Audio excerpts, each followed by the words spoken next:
Good afternoon, everyone. Welcome to Beyond the Outer Realm. We are broadcasting live on the United Public Radio Network, UFO Paranormal Radio Network 105.3 FM, 107.7 FM from beautiful New Orleans.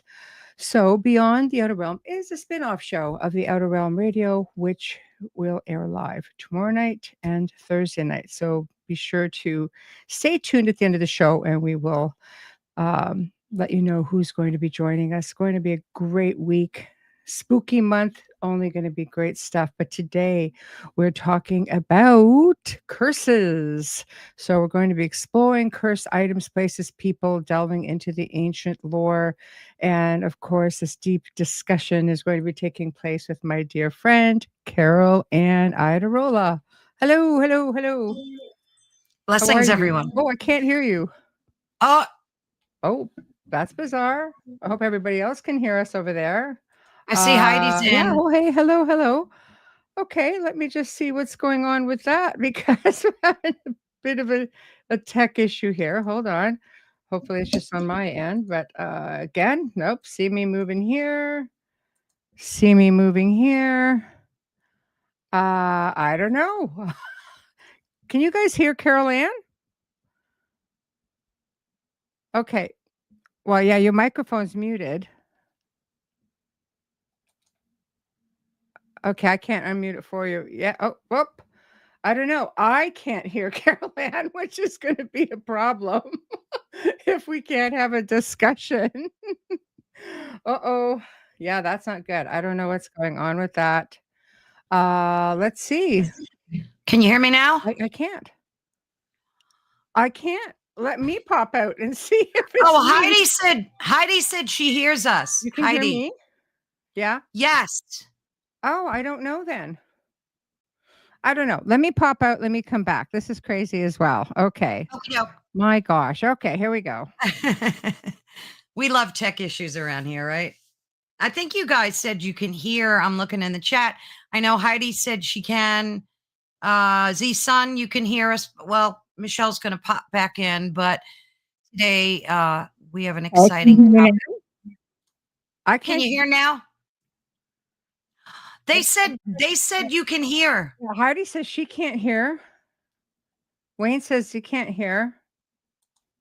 So we can yeah, Michelle can hear us both. Yeah, I don't know. Okay, now he can hear you. Wayne, can hear me? Okay. I can't hear Carolann. This is not going to be a good thing. Oh no. Should I change my Now, mic? yes, You he think? can hear you. Wayne can hear us both, but I still can't hear Carolann at all. So I'm not quite sure how we're going to get around this one. Double checking. Yeah, everything is showing okay. Yeah, Michelle said she can hear us both. Yep, I got you now. Don't ask me what happened there. I don't know. I'm looking, and all of a sudden there you are. Okay, tech issue averted. Wow. Holy cow. Oh, all right. Well, welcome. I'm glad that you guys can now hear us both. That doesn't well, we're on the same soundboard. Yeah, we can see each other. But yeah, no, everything is all in one. But okay, let's just, like I said, crisis averted. So let's just get down to some good Can you hear me? conversation. Yeah. Oh, It just that was weird. all of a sudden, you just started talking, and I'm just like, I don't know. Maybe because we're talking about curses. Who knows? Right? Maybe that's a thing too right now. I don't know. That's yeah. Well, with that being said, we're good to go. Curses indeed. Curses indeed. 'Tis the season anyway, spooky month. But thank you for joining me for a little parlay. Oh my God. I love joining you. Well, thank you. I love having you on. It's always nice. Curses. Yeah. You hear about curses. This has been something ongoing for centuries, right? I go back to the, we should probably start with, where does this all come from? I mean, as long as humankind has had beliefs in gods and magic and supernatural spells, curses have been a part of that culture. The practices became very much part of human nature, which is kind of weird, but continues to this very day. I actually still get messages from people who'll say, somebody's put a hex or a curse on me. Can you help? It's just like, wow, it's interesting to still get comments about that, like even now. But let's look at the definition. Okay, a curse, a series of words or actions calling for harm or misfortune to come to Mm-hmm. someone or something. In other words, curses, hex, jinx, dark spells pretty much works, the same idea. So remember, curses and blessings can only work if there's a strong power behind the words that are used, a strong intention, but it also has to be, allegedly the person on the receiving end, you have to believe in it. I mean, I've had people say, "I've cursed this person," and other people like, "Nope, things are good at my end." So I don't know. So did you maybe a step was missed, or maybe it's just that the person doesn't put merit into it. I don't know. What are your thoughts? Yeah, I totally agree. And I noticed the past year or two, a lot of people, even on TV, are wearing these red like ropes Mhm, around their wrist. And mhm. sometimes they have an evil eye hanging from them, sometimes they don't. Yeah, And then yeah. supposedly, if it breaks, that means that someone cursed you or hexed you, and it this bracelet broke the hex. And I've been Oh, seeing a lot of them. yeah. Well, the evil eye is one that is it's a Turkish thing, I believe. And when I Yeah. was in Romania, there were there were things everywhere. Oh, Melissa. See, Melissa remembers. Remember when we were in Romania? Um, there was evil eye bracelets and emblems and pictures. You could buy everywhere. I remember buying a bunch of them and just handing them out as souvenirs. But I guess that was the thing of that year, Yeah. as far as tourism goes, that and gnomes. But anyway, I needed them just for evil eye against the gnome. Anyway, so wearing them all up my arm. Uh-huh. Yeah. Anyway, um, it is interesting though, isn't it? How we can look at a symbol and automatically put so much faith into a symbol, and just Absolutely. interesting As about the growing celebrities though. up, growing up, we had, especially the Italian half of my family, we were given horns to wear because these horns, Yeah. yeah, were big in Italian culture. And I remember, being a little kid and having this horn necklace because that was supposed to ward off, hexes and evil I wore one spells. too. Yeah, like Yeah, a did you? little gold horn. Yeah. Yeah, That's funny. I didn't realize at that point that's what it was used for. But yeah, like yeah, they was call it like the good luck horn. So I yeah, guess that would make sense. yeah. Wore this thing for years. Wait, that's what it was for? Jesus. Okay. Well, I might have explained a lot of things now. What So about rabbits? Rabbit's foot. Like I used to have a keychain with a rabbit's foot because that was supposed to ward off evil yeah, and the bring you same good luck. idea. Yeah, Yeah, the same idea. Hi, Julie. This I know it's crazy. Wayne says the power of intention. If someone puts a yeah. curse on you, but you are unaware of it, does it have any power? The cursor sends a message to the victim, and that's what invokes the belief in it. Possibly, yeah. Well, going back, I mean, to origins, ancient times, misfortunes, afflictions, the history, and cultures. I guess depends on you know which part of the world. Hmm. But curses could be done like in rituals, writing them down, verbalizing them. The intention was consistently used to conjure, let's say, a supernatural power. In days of lore, curses were looked at as a powerful phenomenon, but considered to be the wrath of the gods or demons alike. So, but you had curses that could sometimes ward off people or evil from a place or person. I've seen that essentially they would serve as warnings Over time, curses were used to protect valuables and property. Medieval Catholic Church possessed many scrolls and books. Of course, they do. Use this tactic. Curses were written down. So would-be thieves or anyone who would consider defacing the books and penalties were very high. So they would just write them down.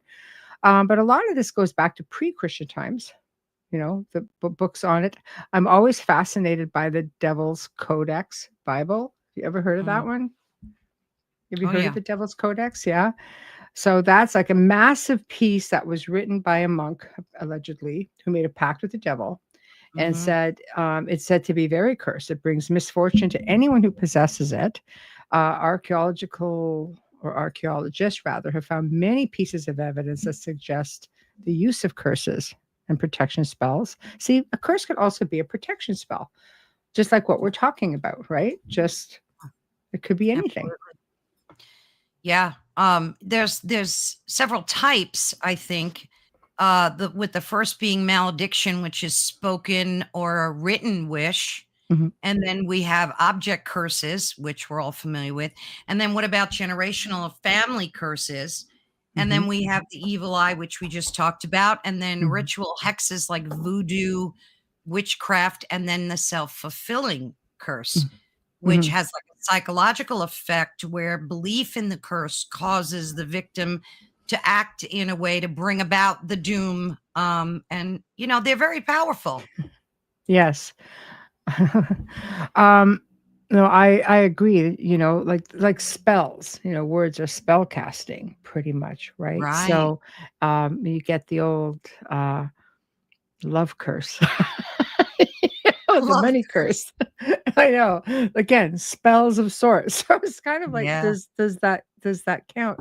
I don't know. But I mean, back in the day, going back, I mean, I've read accounts into ancient lore all over the world where, some parts they would have like iron, they would like the horseshoe for protection against all kinds of stuff, like evil intentions or, and you could take the same thing, like we had from our other place, iron nails, and they say if you put those over windows or doors, it acts like the horseshoe. It would just keep evil from trying to enter the space. I used to send like tons of them, so I'd just send them off, to friends and but I made sure they were everywhere in the house. And I know that in buying this house, which used to belong to a Jewish couple, they had these little vials, right? And they would put those in on an angle. They still use them. They do. They're still widely. Oh, yeah. Yeah. Well, they were still on the house when we came in, and Wow. the realtor said, "Oh, I can remove them." And Wayne and I knew right away. Let's no, just leave them up. That's fine. The house has a beautiful energy, so something's working. But exactly. Just don't mess with it. Yeah, leave well enough alone. What about biblically? When was it Herod that put blood on the doors? I mean, that was kind of a hex or a curse or a spell of some sorts. So, like you said, this is so generational. There's one that creeps me out though, and it's kind of newish for me. I have a quick video of it that I'd like to show. Absolutely. And this kind of bothered me because, especially during the pandemic, it was done a lot. Let me just get to the link. And it just like flipped me out when I saw that it was becoming like a thing. It's called destiny swapping, the curse of touching elbows. Let me. Oh, yeah. I put that one up. Now I'm going to be walking around with elbow pads. I'm telling you. This kind of flipped me out. I don't know. We were doing it a lot. To boot. Oh, is the sound off? Wait a minute. You always have to cue up the sound with these videos. You already know how I feel about New Orleans, but what's happening there now is a lot scarier than just a building of like ghost nuns. Have you seen the viral video of the guy playing the Shadow Man music because there's a man on Bourbon Street trying to get him to rub elbows with him so that he can tell his fortune to him or whatever? But the guy won't do it because he said the Shadow Man taught him better. Smart dude. What he's trying to do is destiny swap. Apparently there are these people that can sense when someone comes by that has like a light energy, meaning that they know that whatever they've got is something good, whether it's like wealth or the ability to be like a psychic or something like that. And they seek them out and they try to get them to bump elbows so that they can swap their destinies, meaning he gets whatever you got and you end up with him. But why the elbow? Why doesn't he just like touch him on the shoulder or something? Because in voodoo and in like all kinds of like history way back, they believe that the elbow is like a hinge. Your elbow switches directions and changes where things can go, and it changes up easily. It's like a hinge of fate, and a quick bump of that can change their destiny and yours. And it's never a good thing when they ask you to do it. They always want what you have. Effects of these are slow acting. You'll start feeling like things aren't going your way anymore, like everything's bad, everything's out to get you. You might start feeling unwell for no reason. You get a cold you just can't shake. You may lose your job or lose your home. Meanwhile, the guy you bumped elbows with is now on a winning streak. Protect your elbows. And if you think someone did knock your elbow, go home, wash your hands, wash your elbows in salt water. Then light a white candle and say, "What's mine is mine, and what's theirs shall return to them." If you're going to be in places like that, maybe consider having like a little pouch of salt or a silver coin in your pocket. So next time you're in New Orleans, be sure to keep your eyes out for elbow bumpers and, poop on the street, because that's... I mean, that's kind of freaky. Elbow pads, padded helmet. I don't know. I'll tell you. That's kind of, I've never heard of that. And it's kind of like that old, here, pass this gift on, and this person will Yeah. pass, and then you will have longevity or success, or it's like a swapping of energy. It sounds to me, Yeah. well, like all you'd have to do is an energy reversal, Mhm. I I but don't know. I saw a video. It flipped me out, and it kind of like made me start digging into this. There were these two weightlifter wrestler kind of dudes, and one always was the winner in this competition. I'm not into it. Don't know their names, but it's a legit thing. Mm. And the two of them is side by side, and they're picking up like massive amounts of weights. So before they began, one of them stuck his elbow out and to the other guy and insisted on bumping elbows. So he did it. And then the guy that always wins picked up the weight and he blew his back out and herniated his discs and had to quit wrestling. So I don't know. I Mhm. don't know. It just like, and we did that a lot during the pandemic. Remember? They were Mhm. doing it all over TV, like, don't put hands anymore, just bump elbows. Like, Lord knows what was going on. I know. Things are changing up all over the place without even knowing.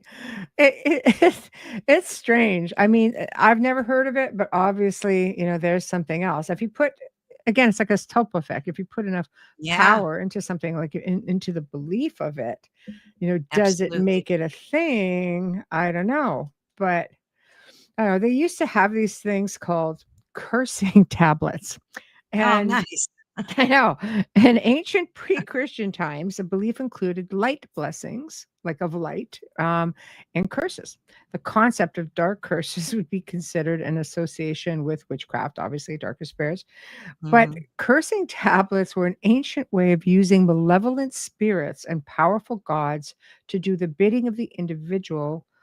Don't try this at home, kids. Just don't. Yeah, don't. Oh, oh gosh. Anyway, so the individual would scratch down their intentions or do a binding spell and put it into this thin lead tablet, which is funny for lead because lead can pretty much repel energy. So Mhm. that's sort of interesting. Anyway, so they would roll it up, and they had a process that we do. I'm not going to put down the whole process. I don't want to see it going on all over the place. Yeah. But anyway, it would be placed in some place safe. Usually, it could be buried with the dead, right? It could be put in temples, things like that. But the ancient tablets have been found, like throughout archaeology and throughout the years, and they had horrific intentions like etched into them. It got so bad in ancient Europe that everything bad that happened was attributed like to curses and hexes and things like that. And of course, that makes big business for amulets and like what we were Yeah. just talking Yeah. about, you know? Absolutely. I know. It's interesting too, because if you think about love spells, they never end up good.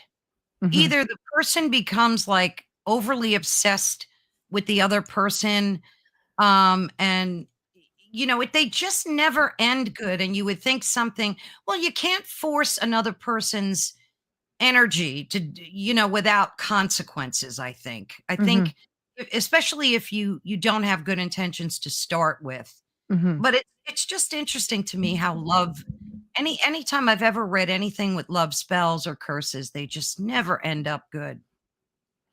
So why do you think it is? Do you think, especially when you're putting good intentions, do you think Yeah. it's because, um, you're messing with the formula, like you're messing with destiny?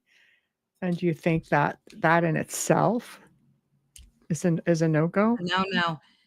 Yeah, there's something about just love in and of itself, the power of it, maybe because it's so pure in intention. Mhm, And, it's a very spiritual thing too. I mean, think about it. You fall in love, mhm, like it mhm, just seems, and then you have your soul mate, or, you have like a soul contract with people. And maybe mhm, you're right that messing with that brings, bad consequences. Like I never heard of anybody casting a spell for love turned out good. Even in movies, if you see mhm, movies, it always ends up bad mhm. with Yeah, there's somebody something dead or to that, you yeah. know? There's something to that. I have to say, like, one thing I have learned, doing energy work of many different types, Mhm.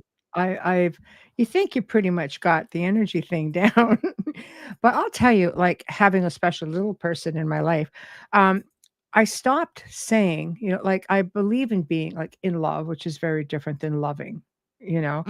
Um, Absolutely. but they say, "Well, I love you with all my heart."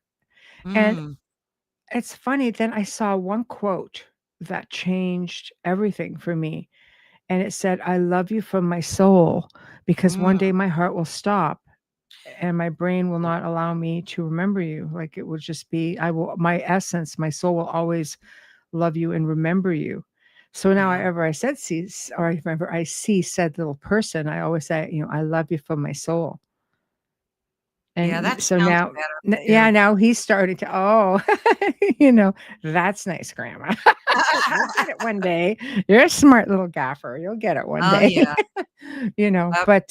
but I thought that was very interesting, um, like how we become conditioned to saying a certain thing, but when you really think about it, it's it's Yeah. it's very different. It's true. The physical just stops, the heart stops, the brain will eventually stop, but the essence never does. Yeah, It's true, eternal true, true. And then I've heard a lot of people talking about how our heart actually has a soul or is of is its own. imbued with soul. So, and again, it's so much about intention. Mhm, And then I heard too, which I found so interesting, is that all these words that like the word good morning or morning, like, why would you say morning? Yeah, that's nice, Heidi. Or heart and soul, yeah. So yes. I'm thinking like maybe we should start taking the power of a lot of these words back. Like, Mm, because I think a lot of them were given bad intentions that maybe shouldn't be, or I don't mhm. know. I just like the word good morning. We all say good morning. And they're saying, oh, it's such a negative thing. You shouldn't You say, mourn your "Top of the morning. day." Yeah, yeah, yeah. Right. No, it's Yeah. true. Well, I think it's over time how many things get shortened as well, Yeah. you know? I don't know, greetings, Yeah. top of the Absolutely. day, like, there are different things, and I think it goes the other way as well, with I think intention is huge. That you have a lot of faiths that'll argue, "This is ritualistic, you shouldn't do it." And then, And I know this, and this was brought to my attention again from a Christian friend of mine who was a minister, who used to be a minister. And he said everything really, in a way, is ritualistic. Even in the Christian church, we Oh, light yeah. candles, we say prayer. Prayer, it could be considered a sort of of a spell and incantation. That's despite how it makes people feel. That's about, again, intention.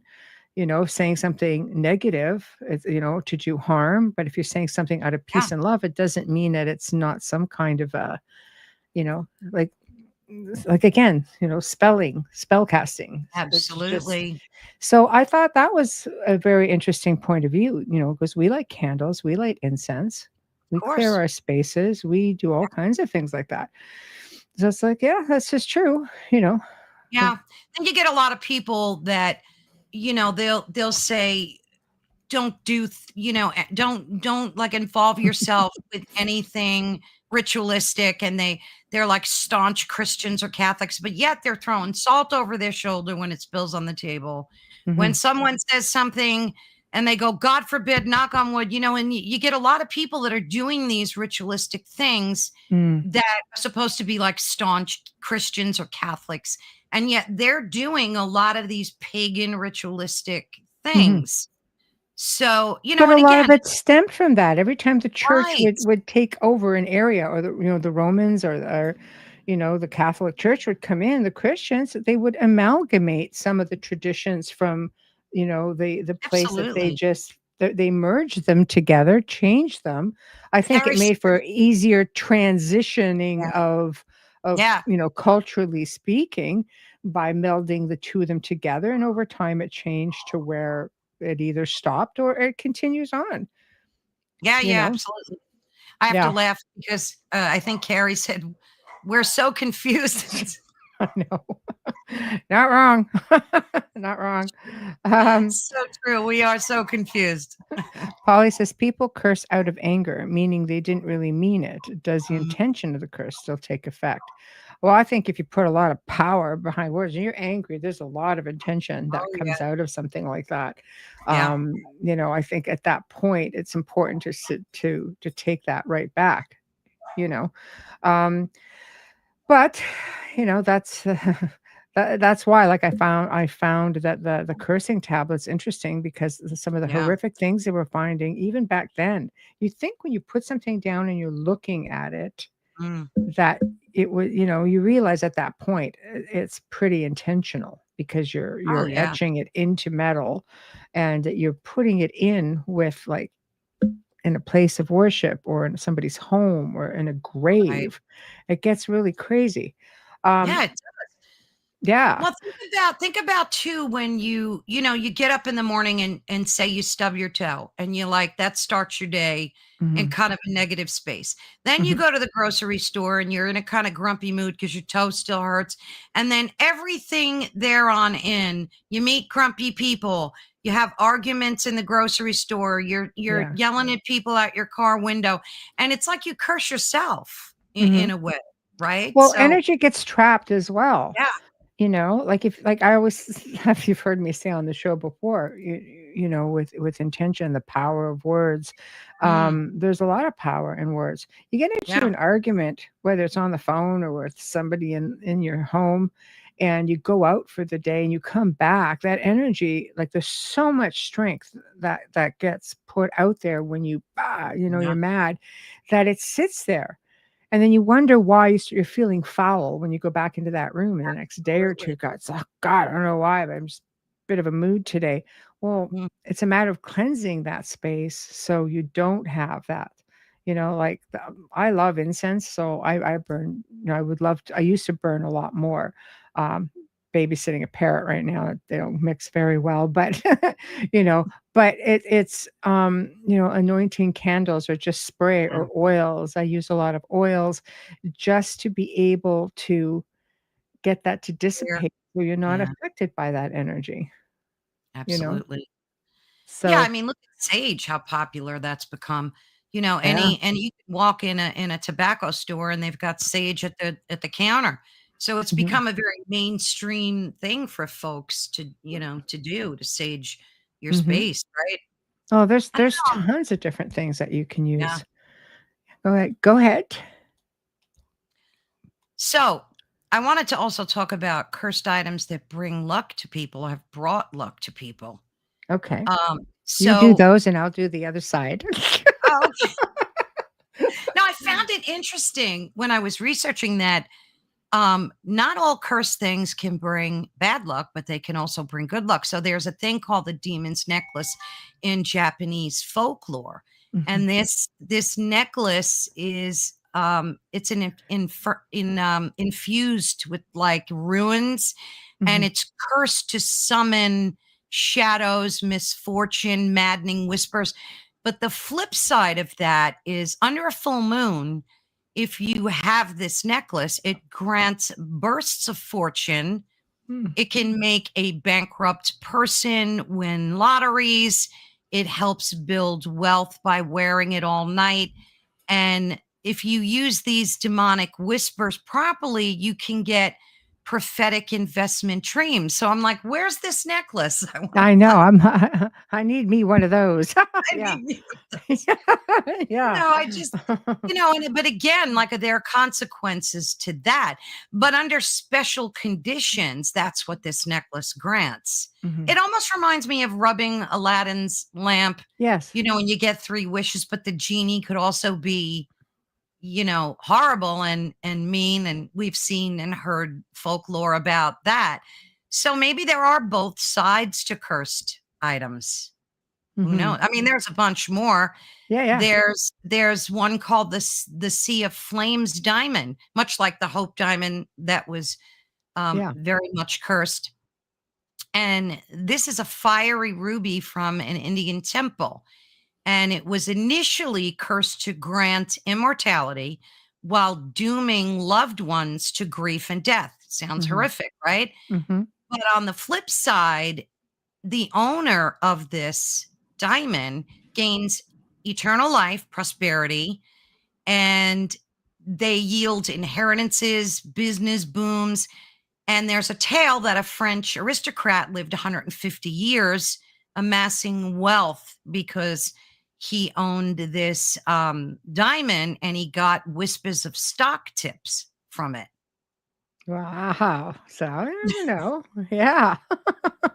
Crazy stuff, right? Yeah. Yeah. Yeah. No, I mean, it's interesting when you think of a cursed, a positively cursed Yeah.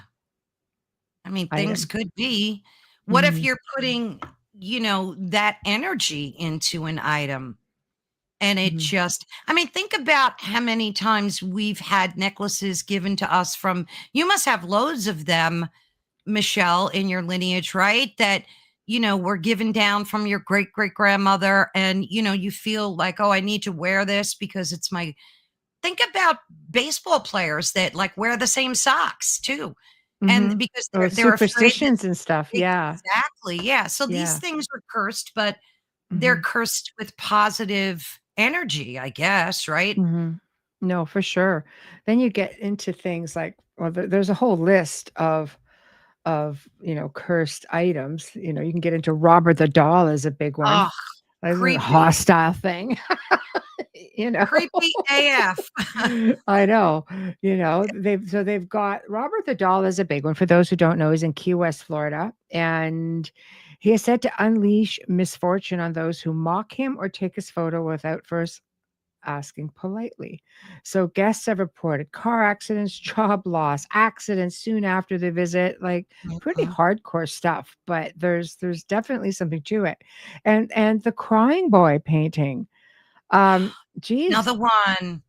it is, but what's weird is it doesn't have to be a specific one. It seems to be, it was I've had a guest on Neat. the show who's talked about his copy, and this guy, he'll say I was pretty skeptical until I ended up having one of these. And the original one, I think that, well, they became popular in the UK back in the 1980s. So this isn't one of those really old, well, I guess old now, so like 45 years. But on the grand scheme of time, There's all kinds of them. And even though thousands of copies are mass produced around the 50s, apparently, nothing was ever revealed up until the 80s, where they started getting like a lot of reports of devastating house fires. But yet the painting was never ruined. The painting was always That's intact. crazy. And that's the That is copies of them too. Yeah. So That what I don't know. makes That is so what crazy. makes that a thing? Yeah. But So, getting back to Robert for a second, yeah. tomorrow I'm airing at 410, right, Michelle? I think it is. Yes. Fiona Dodwell wrote a book on haunted dolls, right? And Robert was one of the dolls that she talked about in there. And you should all watch that. It was a great conversation. One of the things I noticed out of the gate was the first paragraph of her book was a disclaimer. And she said she wouldn't put pictures of the actual dolls in her book because a lot of people claim that even looking at pictures of like Robert the doll brought them misfortune and, bad stuff happening to them. So she had an illustrator draw the pictures rather than put a real photo. So like as I'm doing research, I'm finding pictures of Robert and I'm like, I I want to look at him. No. Yeah, see. So it's that intention thing again. Yes. Where you're thinking about it. And I mean, he looks like poor guy looks like he has seen, better days. But I always laugh because I saw, an episode of like a spin-off of the Osbournes where Jack and Ozzy went on the road just, having different father-son experiences. And they go and they see Robert the doll. And, Jack buys this little toy one. And Ozzy, the whole time he'd see this, he was always flinging it out of the way, hiding it, trying to ditch it out the window. And of course, it always found its way back. Jack would find it, put it back out. And they would show Ozzy's like, boop, boop, boop, zeroing in on this doll. He hated it. But it has that feel to it. You just got to look at him. Yeah. Like, No, it's true. I mean, think about Ouija boards too. Like, yeah. I remember, I think I was about I've 12. known some crazy ones. Yep. Yeah. I think I was about 12 when I bought my first Ouija board. And I remember playing with it alone in my bedroom and I got really creeped out by it. So I took it and I threw it in Brooklyn back then. We had garbage pails like right in front of our homes and they were encased in like a patio. Yeah. And I threw it in. I didn't tell my mother. I just threw it out. I was just creeped out by it. And then the next day, I went back in my bedroom and the Ouija board was back in. True story, folks. The Ouija board was back in my bedroom. So I went to my mother and I'm like, Ma, why did you bring the Ouija board back in? She said, I didn't bring that thing back in. So I'm like, how did that happen? I mean, these Something things, did. Yeah. something did.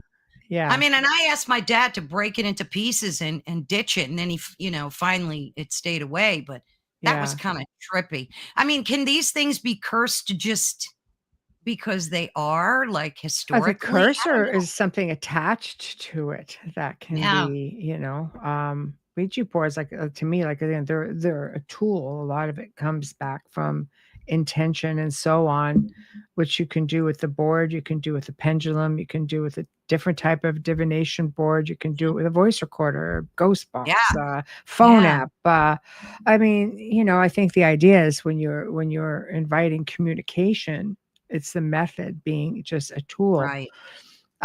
Question: do positive, negative curses lose their effect when the curse or the meaning is an obsession? I don't know. What are your thoughts, Carolann? That just kind of reminds me of what we were talking about with love.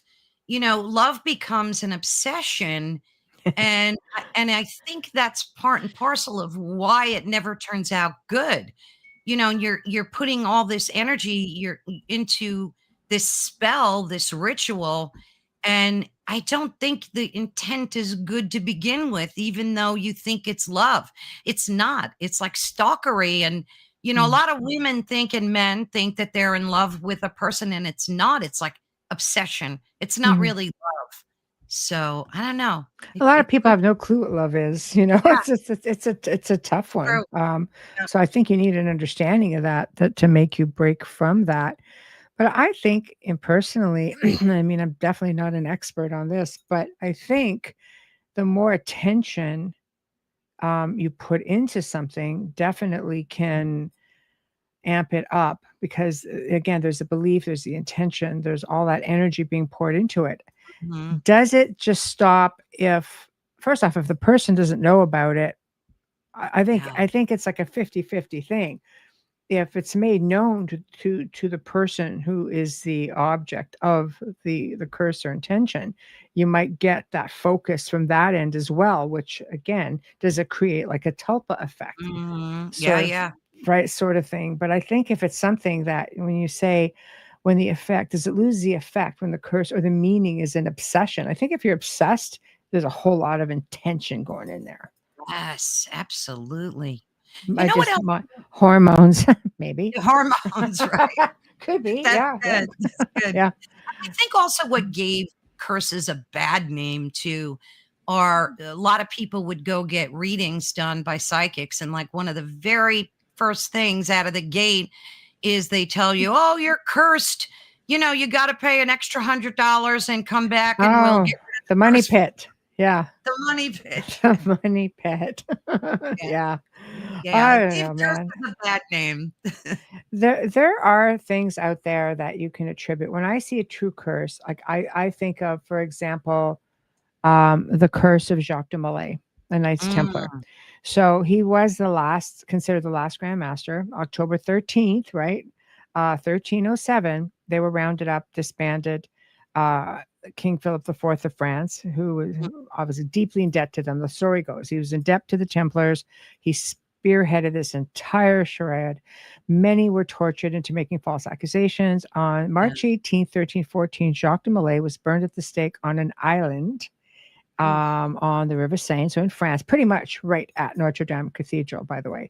As he was dying, nothing like a dying curse, let me tell you. Oh, The gee. energy, the guy is on fire. There's going to be some intention like nobody's Right. business.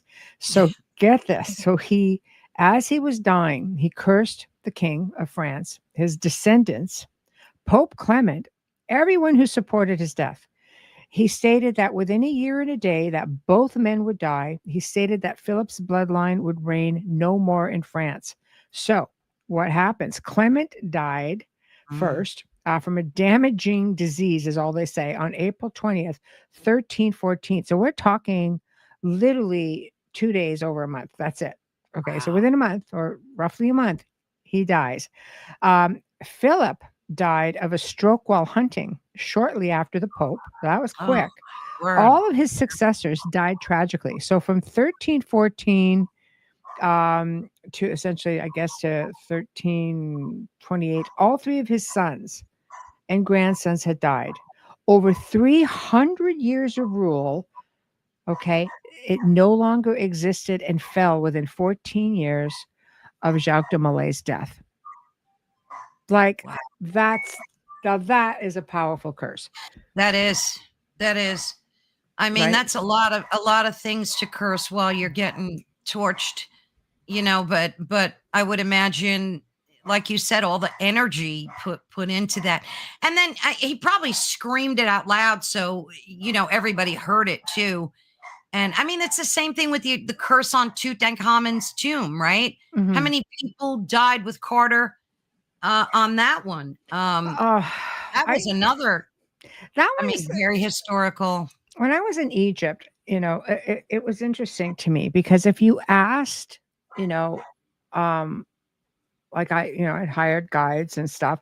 When you Mhm. asked the older generation about the curse of Yeah. Tutankhamun, they were all about it. Like, oh yeah, you could be careful. There's an inscription over here, and you be very careful, Whereas the younger generation, like my younger guy looked at me and goes, well, because the older people, the older generation want you to be, they really believe it, like they're hardcore believers in the Right. superstition of it all.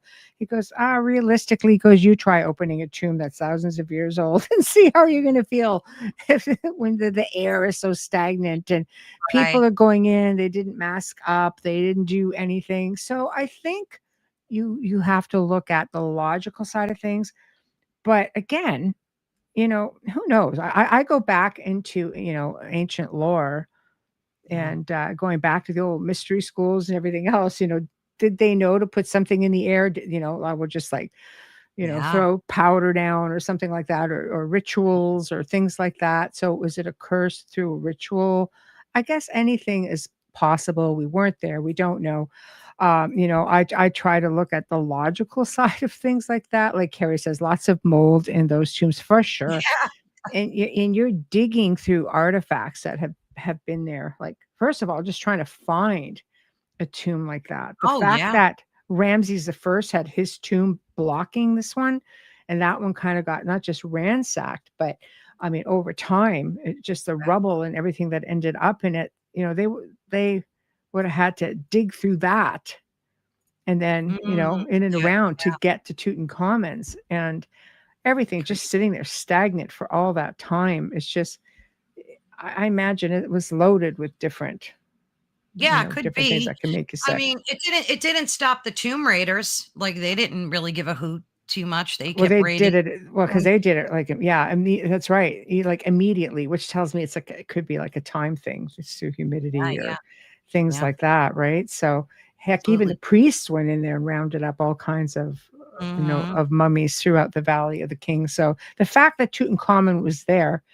and and once they got hold of him, what else are you unleashing?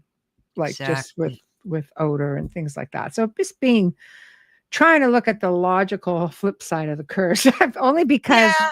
I had an experience with them, with the different belief systems, and the age gap, and the younger people were just didn't buy it, and the older generation were all about it.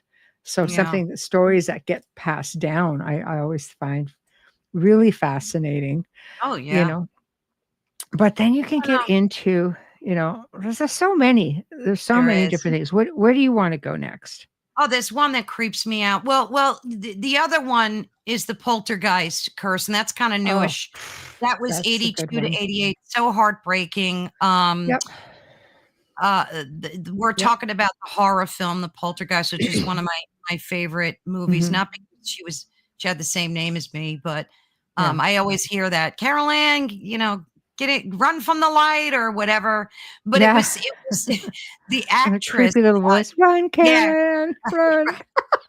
the Yeah. actress Dominique Dunn was strangled by her ex after filming. Hmm. Then child star Heather O'Rourke, who's Carolann, died from bowel obstruction or Crohn's. Other cast members have had heart attacks, cancer. The director, Toby Hooper, I think his name, he dismissed it, but there are so many eerie parallels that Mm. this hex just seems to keep its lore. Like people, in the Mm. younger generations know about this movie, and they Well, they that keep it that's kind of going. creepy. Yeah, Yeah, right. a lot of people died, like Yeah. Julian Beck, who was like the evil preacher, had cancer. The one I found interesting was Will Sampson, the native shaman guy, who died of a heart Mhm. lung transplant. But he was a real life medicine man, and he performed an exorcism after they finished filming. And never mind that they were Crazy. using real human skeletons as Is that props. true? Because I heard that. Oh, Apparently that's it's a thing. So imagine you're swimming in the water with, I yeah. imagine they're clean and so on. They're just, but Still, still, still. there's definitely some stuff there. Um, they said when they I had heard a story way back when they started filming the very first Amityville Horror. And apparently they were on a set or a different house. Apparently they never filmed, according to the literature that was available back then. They did Mhm. not film in the actual house. So they still had all kinds of things happening to them. Things were malfunctioning on the set. They were Mhm. still having like experiences. I think somebody said he was pushed anyway, like hurt a knee or an ankle, broke it, something. I Mm. vaguely remember it. But even back then, there was the haunted set or the cursed set, the curse of the Amityville horror, that sort of Yeah. thing. I mean, I think you do, certain types of movies. This leaves it open. But the Poltergeist movie curse is one that really went on for quite a while. And there's Mhm. a lot of stuff behind that you can't really go talk too much about. But it's pretty sad when Yeah. you think Yeah. about it. But it's not Yeah. the same one. I mean, I think didn't the Twilight Zone have some kind of curse attached to it, especially after what was his last name? Vic something or other was he beheaded Oh, by the helicopter right. with the two children? Oh gosh, yeah. I heard Yeah. about Yeah, that was a forgot thing as about well. that. Yeah, there was all kinds of different things, Yeah. based with that. Have you heard of the curse of the phone number, the Bulgarian phone number, which is 0888 No, good No? lord, what is that? It was when Joe and I did a show on the Gray Zone. I just dug really deep into different things, and this one kept coming up. So what it is a story. It's a Bulgarian phone number. First owner of this was a man named Vladimir Grashnov. He was a CEO of the issuing company at the time, which was Mobitel. He died of cancer and was rumored to have been caused. It was caused by a business rival using radioactive poison. Oh, So jeez. yeah. So the next owner, because you know how they just recycle numbers, right? So the next owner was a mafia individual, the mafia, Konstantin Dimitrov, who was killed by an assassin in the Netherlands in 2003. The third person, believed to be the last owner, was Konstantin Diashlev, who was killed in Bulgaria 2005 outside a restaurant. He was a cocaine trafficker. His Mm. case is actually still open. But in 2005, Mobitel suspended the number and refuses to comment on it. So anyone who dials it hears the same message: outside What? network coverage is what the message says. Outside network coverage. As of 2016, which was, I haven't found anything since, but be honest, I've really dug too deep on it since there. But it's believed until current times with researched information, no one else has had this number since 2005. But if you call it, apparently it says outside network coverage if you call it and you're in the area. So how did that number get cursed? Was it the We had 3 people who had it die. Oh, Yeah, they were all like again, assassinated. The first guy was, I mean, logical. It was cancer, okay, but the way it was said to have been caused by radioactive poison, and the other 2, I mean, were basically gunned down or assassinated. But it's just this mystery now that survives it. So I don't know. But it's interesting that it would say when you call it outside of network, coverage. It shouldn't have anything. no. There shouldn't That be is anything. creepy. It's different. I wouldn't want that phone number. I wouldn't want that. That Yeah. is creepy. Yeah. And would you classify that as like a cursed thing? Yeah. I would say it would be Yeah, right? but it's Cursed it's like item? or is it a thing? I mean, it's a number. It's a Yeah, it's phone number. weird. It's not technically anything Thing, tangible. yeah. Yeah. So, yeah, so that's different. Um, Yeah. I don't know. Then you get into uh, curse, well, the curses of different places. Like I guess you could use Oak Island as an example. Mm, Much like the Tutankhamun thing, Oak Island. yeah. There was, the curse of Oak Island, which, allegedly states. Of course, there's been so many seasons of this thing now with nothing tangible, but the original information was essentially the stories that come out of there over the last 200 years. It was by word of mouth oral history, which goes back to the maybe Mhm. 1790 to like mid 1850s kind of thing. And allegedly a pirate treasure was the original story. Went on to believe it could have been Knights Templar, but holy relics, things like that. But the thing is, anyone who tried to find this treasure have died up until the Laguna brothers.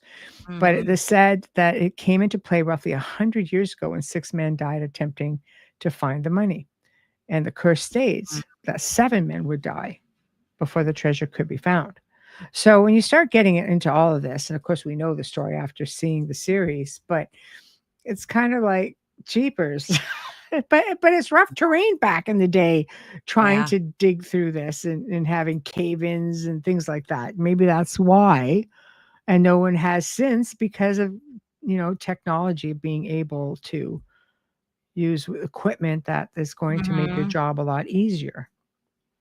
No, I think there could be definitely a cursed place. It doesn't seem to stop the owners of Oak Island, though. I mean, they're very successful with their show, and they're Mhm. always finding old relics and ancient items on there. Lots of wood. Lots of wood, yeah. I mean, the land could. What about cursed land? I mean, geez, right? There's a lot of that. They have Cursed that. properties. I mean, Yes. jeez. Well, that could be, that could be partially what this is.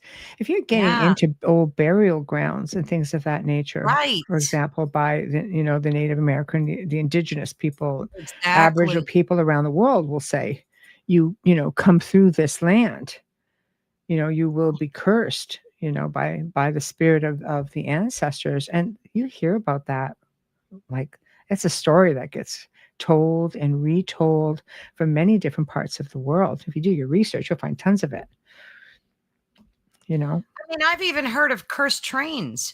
So Yes. right? So, Yeah. the thing that creeps me out, I think the most is cursed items. So like you got that creepy Dubix box. Oh, the Dybbuk box. Oh, Yeah. the Dybbuk, Yeah. that thing, Yeah. I don't even like watching it on when I watch spooky shows because it's this small wooden like cabinet, I guess, right? Yeah. It's Yeah. got this malevolent Jewish, which I guess is called the Dubik from the Holocaust. Mhm. And there are previous owners that have suffered gravely from opening them or owning them. They've had Mhm. nightmares, hives, strokes, just global misfortunes. And I don't know. I wouldn't want to touch or be in the same room with one of them things. I I I just No, would. there's a lot of YouTube clips on there where people, claim to have them, and they end up having all of the stuff going on. Yeah, If you think about it, when they're putting these things together, if they're cursing the box, is exactly. it because of what they're trying to put in there? I don't think they're just creating it for, just for fun. I think that they create these things, um, like to trap a spirit. Yeah, So exactly. so if they're trapping a spirit, which is supposed to be from Jewish folklore, right? Right. So if they're putting in a dark force or a malicious spirit, I mean, they're putting different things in there to contain it. Is it curse, or is it something that would be considered a haunted object because there's a dark spirit in it? Like, Yeah. you know, And then you're opening it and letting the damn thing out. Like, yeah.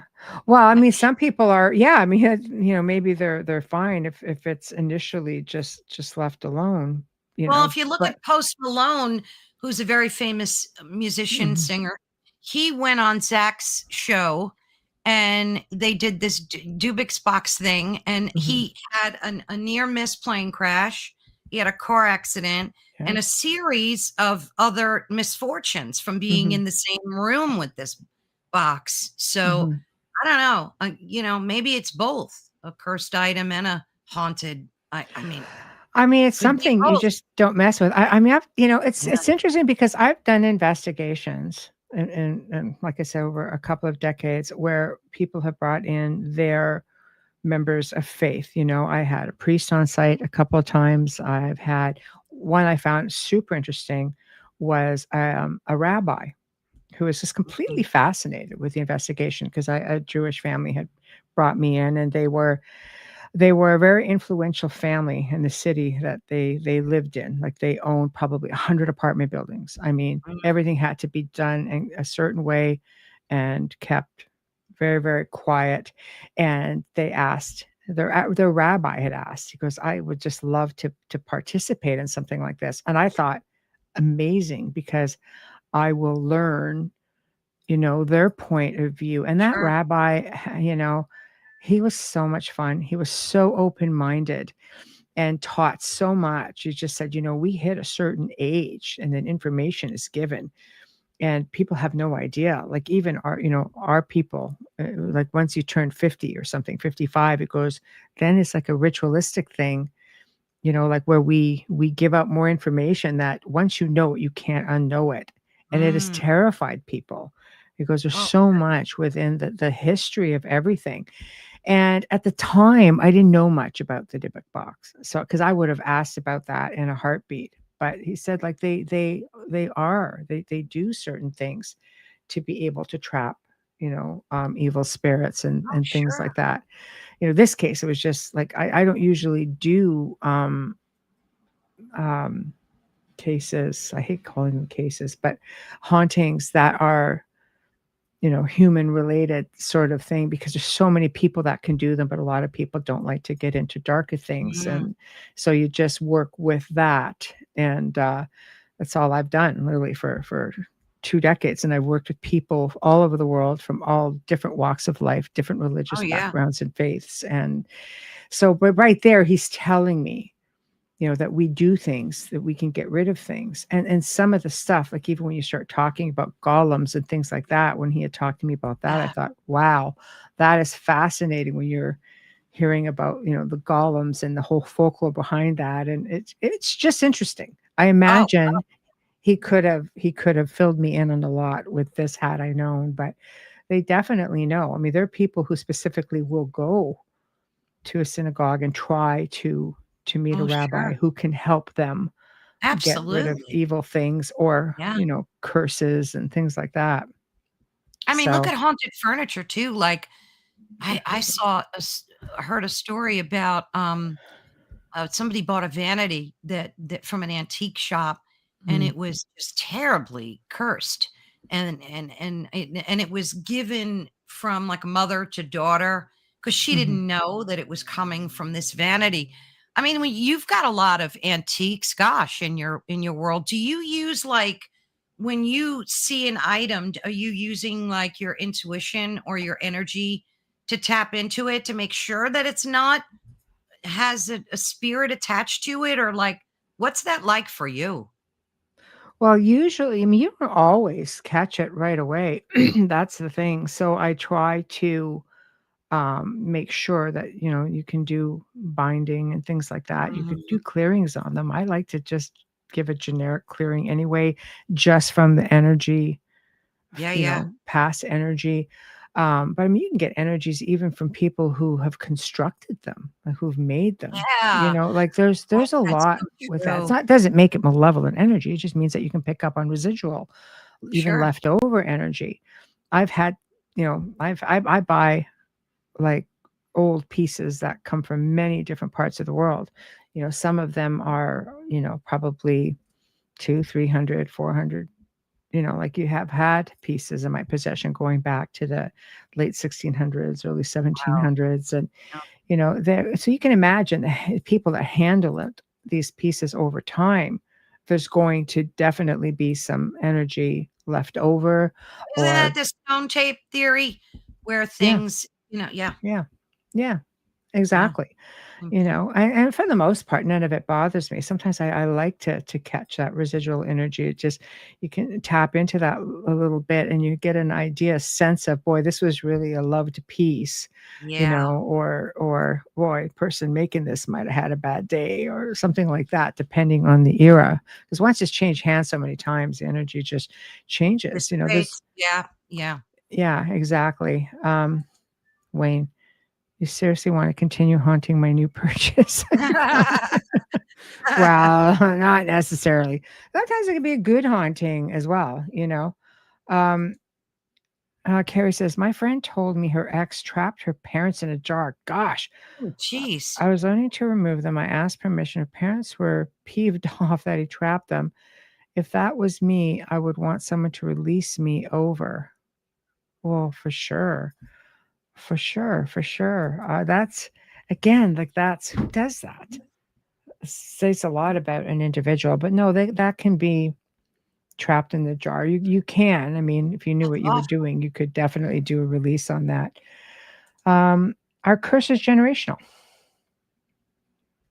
What do you think, Carol? I definitely think they can be big time, Mhm. especially when the stories are so imbued in a family's tradition and they're just passed down. Like my Irish grandmother, loved her to death, but she was notorious for doing that crap to us. She was always telling us these, tales and things that were generational. And, you grow up with that. And, like, of course, I told them to my kids. Yeah. So whether it's a curse or just a tradition, I definitely think they could be generational. Mhm. I think so as well. I've had people approach me and say, I feel like I've had, Yeah. a curse on our family. It seems to go back a long ways because they'll hear stories from their grandparents, parents, great Yeah, grandparents, exactly. you know.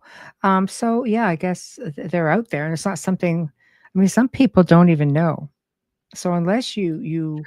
you go to a medium or you get some kind of a regression done or hypnosis done, like I don't really know how you would ever really know. And meanwhile, you wonder why everything in your life is just going a certain way. Well, yeah, I was just gonna say that. Maybe it's like just an intuition. Maybe that's why people are wearing so many of these red bracelets that I'm seeing, Mm, and it's funny because, like, I could just be shopping and I'll just be glancing around and I see people with these cords just mhm, more and more and more. So maybe people are just feeling it by intuition that mhm, something is just not right, mhm.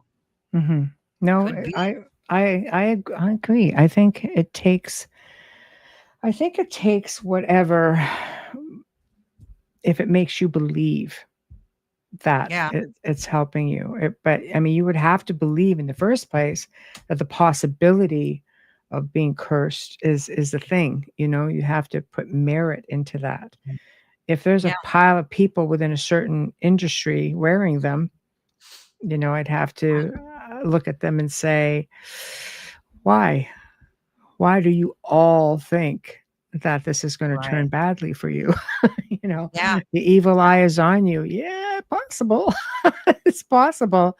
And Yeah. when you factor in, that's a whole other show. But definitely, when you're looking at the entertainment industry, Oh, you would yeah. have to look at that and say, there's a lot going on there, right? A I mean, lot what going on about there. what about James Dean and his Porsche, right? That, Yeah. there's this whole urban legend attached to that. Hmm. The person I think that bought it after him broke a leg, then Hmm. some doctor died in a car wreck, and some thief perished in flames, and just everybody that owned it or had anything to do with it, even parts of it that were used for other cars were said to be cursed. So, Hmm. Hmm. crazy stuff. Yeah, I mean Yeah. there's a lot of stories like that. That's probably one of the most famous Yeah. for that sort of thing, But again, how did it get there in the first place? Right. I wonder if his death caused it, though. Such a tragic death. I don't know. Like some kind of event eh, can Is it? trigger, I think. I mean, I think so as well. But then if you start getting into the ritualistic stuff that goes on behind the scenes for some of these people to maybe achieve the level of fame that they were Yeah. looking at. Maybe when your time is up, it's up. That's it. Yeah. That I mean, paid. look at 9/11, right? When the towers went down, they didn't rebuild on the two spots. Instead, there's two memorials there, which I always found to be very creepy. They have the two exact squares turned into like memorial fountains, but they would never build over them again. Mhm. Do they think they're cursed? like I don't know, like we're still doing that. We're still participating in that whole mindset. So is it Or mindset? is Is that out it, of respect? I don't know. Like, yeah. Is it really, um religious conditioning, you know, like, because many yeah, cultures and their belief systems will say, okay, like if this happens, then this is the consequence, you know. right. We're all, when I say conditioning, I don't mean that disrespectfully. I mean, our Yeah, yeah. parents, they learn the same thing, we come in, we're taught the same thing, we teach our children, you know. Sometimes that there's a break in all of that, but you know, they'll switch gears. But if that's, you know, there are cultures from around the world that have very strong belief systems, and they're Oh very, yeah. very spiritual and very, um, you know, strong beliefs, Yeah, I strong mean, faith. every religion has its mores and values that you know, you but it's so funny because like and I was talking about that before, the hypocrisy of it. So, you know, they'll tell you not to practice these things, but yet they're doing it just in another Hmm. fashion.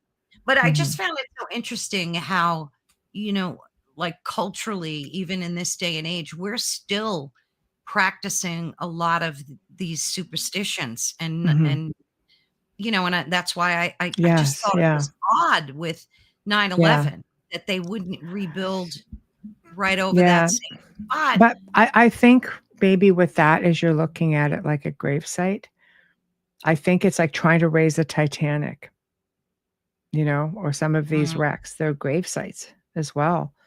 You know, We it'd don't be very stop. hard to Like, go in there and, I you don't know. know. We're so, I mean, it's almost like you see a car accident on the highway and you have to stop and look, you know, and Mm, people just yes. do by nature, you know, Yeah. everybody wants to like peek through their fingers and look Yes. at these things, you know, Yes. it's, No, it's true. It's true. It's definitely human nature, yeah. you know, to do that. Um, there's a place, it's called the Alloa Tower in Scotland. Ron, Scotland, maybe you know what this place is. Located in Clackmanshire, Scotland, the tower has been the subject of a curse for the last few hundred years, since the 16th century.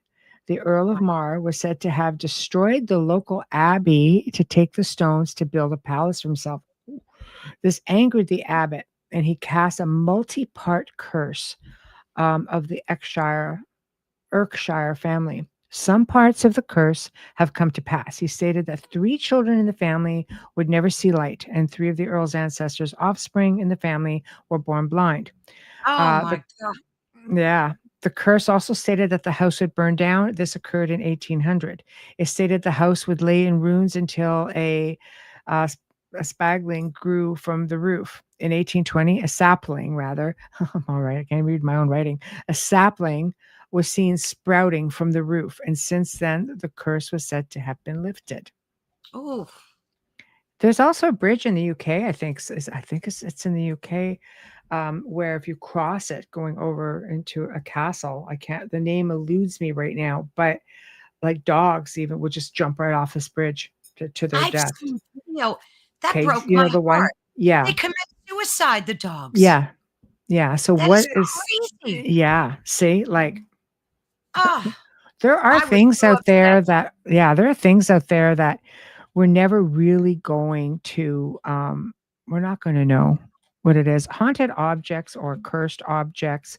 Yeah, that just seems to be a thing that goes on. The Hope Diamond's the most famous, obviously. Yeah, yeah.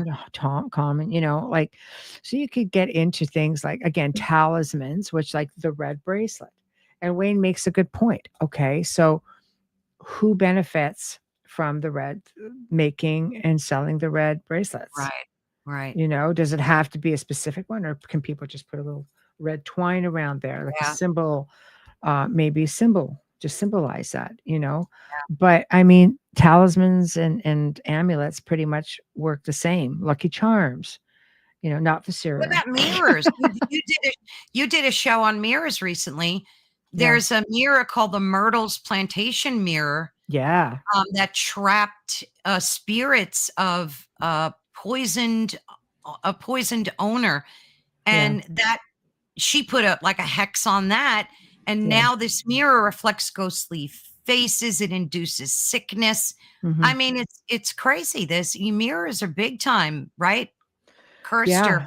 or Oh boy, medicine. that show on Mirrors could have went on for Oh, it was another so hour good. or two easily, you Yeah. know? There's definitely something to mirrors that, they can trap energy very easily.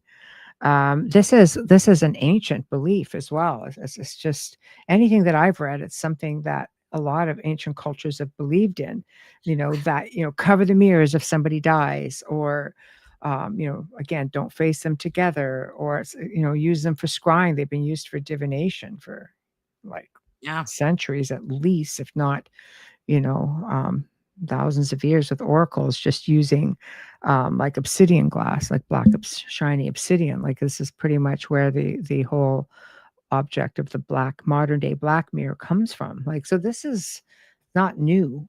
It's not new stuff. I guess it Yeah. goes with again ancient beliefs. Carrie, so I thought they were for the Kabbalah connected stuff. Oh, the Yeah, red bracelets.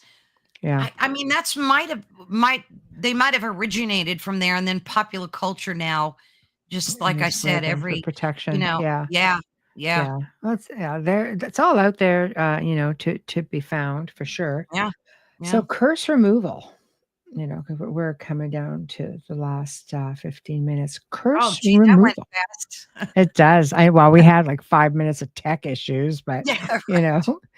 but it's believed that an individual target, which is cursed due to ownership of a cursed item, uh, can apparently rid themselves of it by simply removing the item from their, as they call it, their loves from having the item.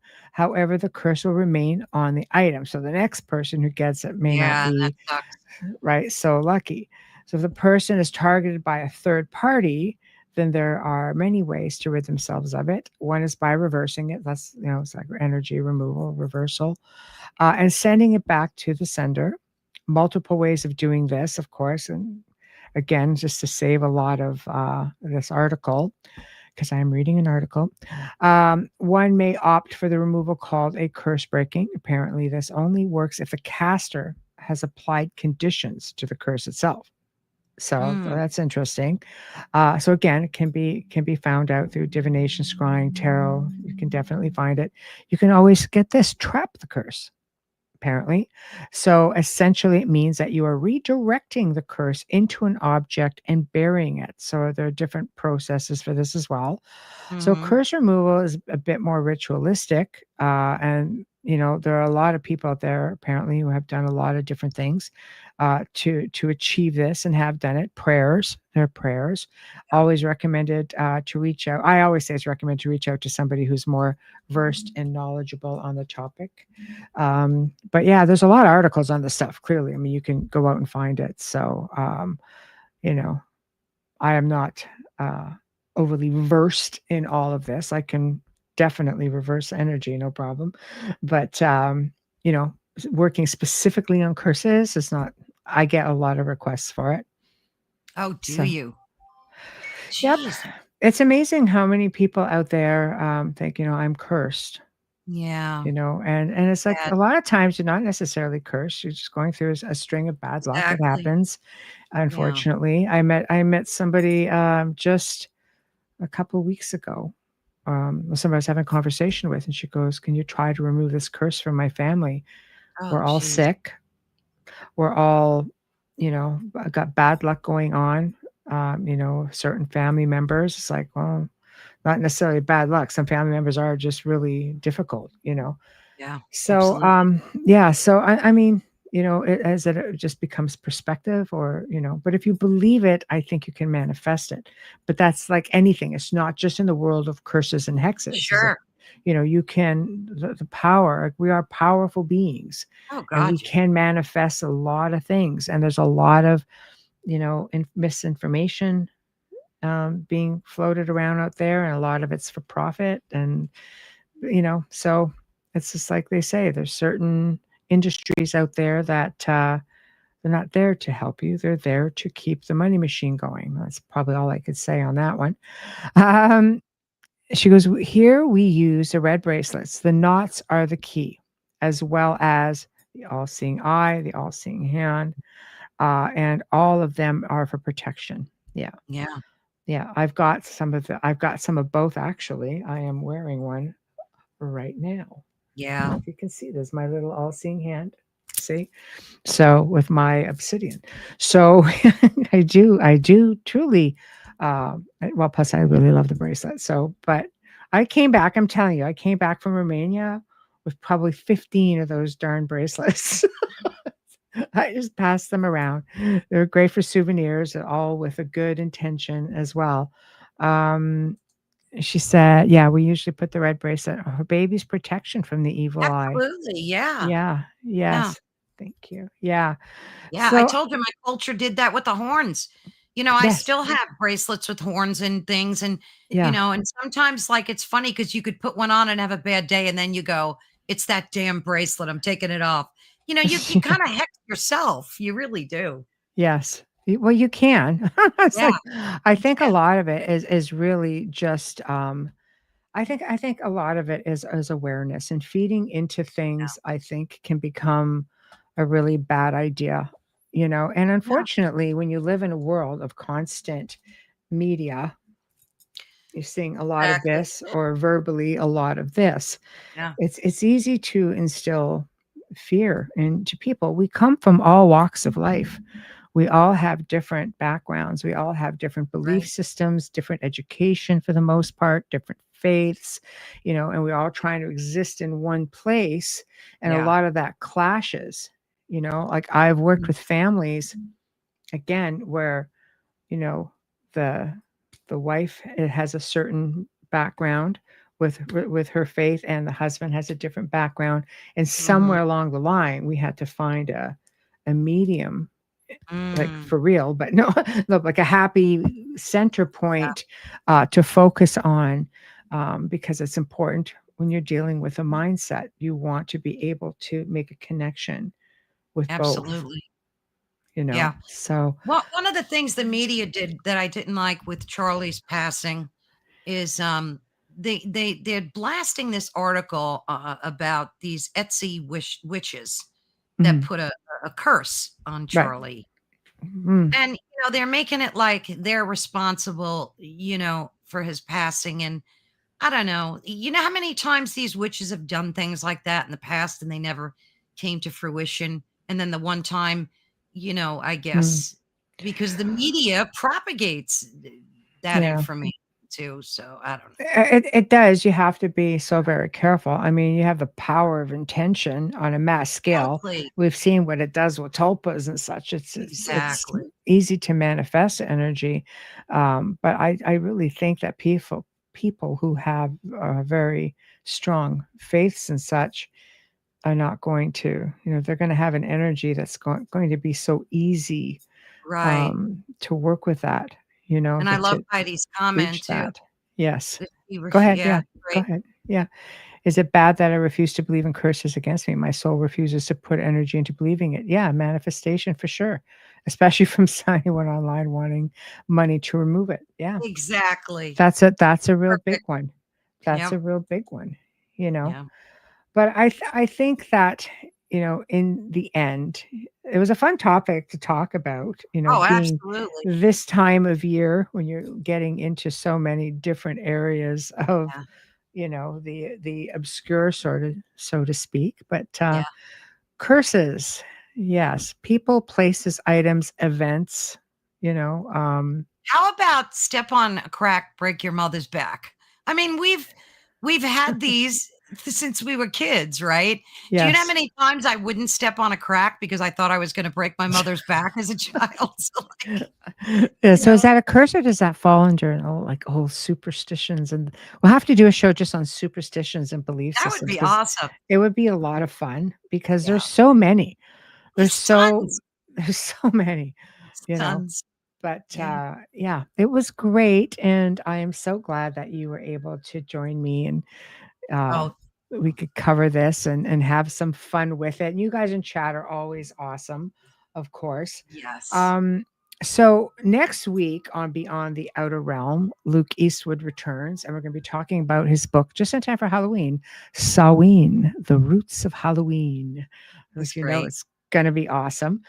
Tomorrow night on the Outer Realm, my friend Brian Baker from Superstitious Times is going to talk about his book called Eerie Whispers, Exploring Canada's Reluctant Relationship with Its Ghostly Lore.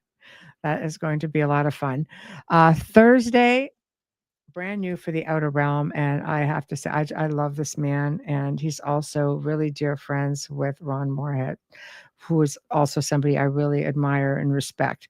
So Daryl Denton, the Tennessee Bigfoot man, joins the show discussing his research and experiences with Bigfoot and Dogman within Land Between the Lakes, which is an area with a history of very aggressive encounters with both cryptids. So I know I've had so many requests for Land Between the Lakes, Dogman, Bigfoot, Land Between the Lakes. Well, Oh, this yeah. is Daryl's backyard. So this is where we're going with it. Gotta watch that. Gotta watch that. Oh my God, it's going to be great. And, hopefully working on some behind the scenes stuff with that too. So that might be really Oh, awesome. But I know, me, know a lot of people, a lot of great yeah. opportunities, and going to Yeah. run with that. So Yeah. anyway, everyone, thank you all. Thanks for spending, some time with us this afternoon and evening. If you're on the other side of the world, Ron, all the way from Scotland, thank you for joining us. Polly, thank you for joining us. All of you, thank you for joining us. And we'll see you tomorrow night on the Outer Realm. Thank you all. Thank you, Michelle. You're welcome. Bye-bye. Bye-bye.